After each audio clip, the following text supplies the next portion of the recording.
हरे कृष्णा कृष्णा कृष्णा हरे हरे, हरे राम राम राम हरे हरे।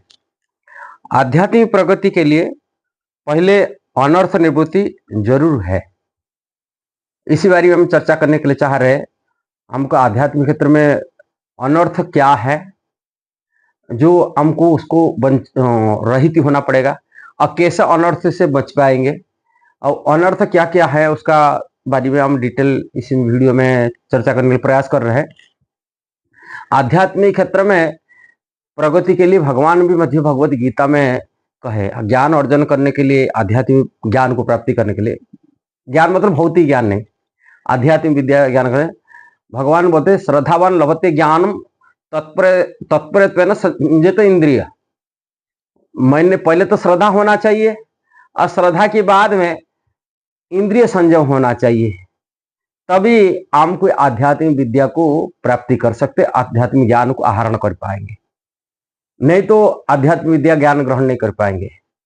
पहले तो श्रद्धा होना चाहिए व्यक्ति के अंदर में, और उसके बाद में इंद्रिय संयत होना चाहिए, संयमित होना चाहिए। जिसकी इंद्रिय विषय भोग में, इंद्रिय तुत में लगा हुआ है, वो आध्यात्मिक ज्ञान से रहित हो जाएगा। कारण इंद्रिय इतना प्रबल होता है, इंद्रिय उसको इतना मन भटकाए देगा, उसको आध्यात्मिक में रुचि पैदा नहीं कराएगा। इसलिए भगवान बोलते संयत इंद्रिय होना चाहिए। और वो संयत इंद्रिय माने हमारे जो अनर्थ है, वो अनर्थ को से दूर रहना पड़ेगा। अनर्थ क्या है, श्रील रूप गोस्वामी भक्ति उपदेशामृत में प्रथम श्लोक में कहे, ये अनर्थ है शरीर में, जो अनर्थ है उसको संयम होना चाहिए। श्रील प्रभुपाद इसकी कमेंट्री में कहते हैं, पहले इंद्रियों को संयम करो, इसके बाद में भक्त बनो। भक्त बनना इतना सहज आसान की बात नहीं है। यदि कोई इंद्रिय संयम रख पाता है, वही भक्त बन पाता है, भक्ति कर पाता है, आगे आध्यात्मिक जो है प्रगति कर पाता है।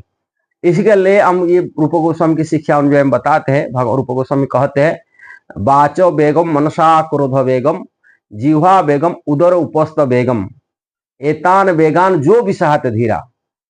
ये जो 6 वेगों जो दमन, ये 6 वेग बारे में बताते हैं। बाच बेगम, बाच माने वाणी की वेग। वाणी संसार के क्रियाकलाप उसमें रुचि रखता है, प्रज्वल करता है तरह तरह की। प्रज्वल में तो बहुत सारी व्याख्या किया गया है, माने न्यूज पेपर पढ़ने से आरंभ करके आजकल तथाकथित न्यूज सुनना, ये भी प्रज्वल में आता है। सब प्रज्वल, ये वाणी में इसमें कंट्रोल रखना चाहिए। केवल कृष्ण के नाम, कृष्ण के रूप लीला में मन को रखना पड़ेगा, माने वाणी को रखना पड़ेगा। बाचा बेगो मनसा, मन तो बहुत सारी प्रतिष्ठा, पूजा, मान सम्मान सब कुछ चाहता है, किंतु ये इच्छा से रहित होना पड़ेगा। बाचा बेगम मनसा क्रोध बेगम, क्रोध जब इंद्रिय तृप्ति के लिए सुख में कोई बाधव बन जाता है, तभी इसमें क्रोध पैदा हो जाता है, और मन में इच्छा रखता है ये भोग करने के लिए, पूजा मान सम्मान न मिल रहे, क्रोध पैदा होता है। इसलिए यदि हम इच्छा नहीं रहेगा, क्रोध भी नहीं आएगा। इच्छा में वासना ही हमको क्रोध में परिणत कराता है। बाचा बेगम मनसा क्रोध बेगम जिह्वा बेगम उदर उपस्थ, जिह्वा बेगम, जिह्वा बहुत बड़ा ये है, और जिसके कारण से व्यक्ति आध्यात्मिक क्षेत्र में कभी प्रगति कर नहीं पाएगा। जिह्वा को बहुत कंट्रोल करना पड़ेगा। कहा जिह्वा के नीचे और 2 अंग चीज है जो सबसे बड़ा व्यक्ति को घातक बना दे। जिह्वा उदर उपस्थ, भगवान चैतन्य महाप्रभु का है। माने यदि कोई जिह्वा की कंट्रोल नहीं रहता है, वो क्या करता है, उनकी यही 2 चीज पूर्ति में लग जाता है जीवन में।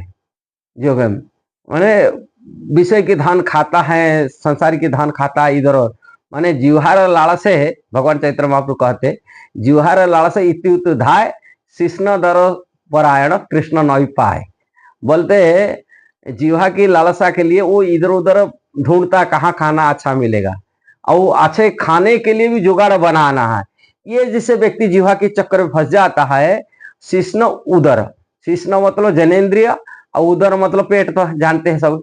ये दोनों को चक्कर में फंस जाता है, और उसी चक्कर में फंस करके आध्यात्म में उनका आध्यात्मिक प्रगति बिल्कुल आध्यात्मिक खत्म हो जाता है, आध्यात्मिक जीवन में खत्म हो जाता है, रुचि नहीं रहता। इसलिए आप सभी को प्रार्थना है, ये यदि हमको आध्यात्मिक प्रगति करना है, ये 6 वेगों पर कंट्रोल करना पड़ेगा, 6 वेगों रहित होना पड़ेगा, तभी हम आत्मकल्याण कर पाएंगे, आध्यात्मिक क्षेत्र में विकास कर पाएंगे, भगवान श्री कृष्ण की भक्ति भी कर पाएंगे। यदि वीडियो आपको सही लगा जरूर उसको शेयर करना, सब्सक्राइब करना, लाइक कमेंट देना। हरे कृष्णा।